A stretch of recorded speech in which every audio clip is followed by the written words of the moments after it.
మంచిగా ఉంది ఇప్పుడు తెలంగాణలో ఇప్పుడు రేవంత్ రెడ్డి పరిపాలన. తెలంగాణ తెలంగాణలో రేవంత్ రెడ్డి పరిపాలన మీకు ఎట్లా నచ్చింది, ఏం మంచిగా ఉందంటారు? బాగా నచ్చింది మాకు తెలంగాణ కాంగ్రెస్. ఓకే, ఎందుకని? ఎందుకంటే ఇప్పుడు టీఆర్ఎస్ ప్రాబ్లం ఉన్నప్పుడు దాంట్లో ఏం సరిగ్గా చేయలేదు ఆయన, ఆ, అందుకని కూర్చేసాం.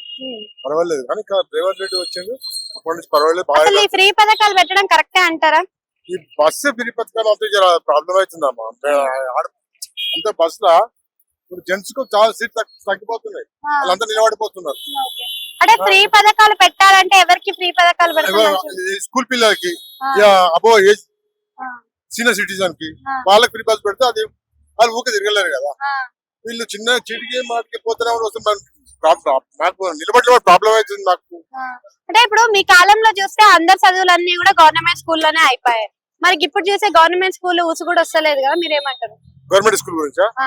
గవర్నమెంట్ స్కూల్ గురించి మాత్రం చర్య తీసుకోవాల్సిందమ్మా ప్రభుత్వం. గవర్నమెంట్ తీసుకుంటేనే ప్రాబ్లం, ఎందుకంటే ఉన్న వాళ్ళు లేని వాళ్ళు అందరూ ఉంటారు. అందరూ హై స్కూల్ చదివించాలంటే కుదరదు కదా. నేను ఒక రైల్వే ఎంప్లాయీ ఉన్నా, ఒక రైల్వే ఎంప్లాయీ ఉండి కూడా నేను బస్ లో న్యాయంగా మాట్లాడాలంటే ఇప్పుడు నేను రైల్వే ఎంప్లాయీ ఉండి కూడా నేను కూడా ఒక ఎంప్లాయీ, గవర్నమెంట్ ఎంప్లాయీ అయి ఉండి కూడా నాకు ప్రాబ్లం అవుతుంది.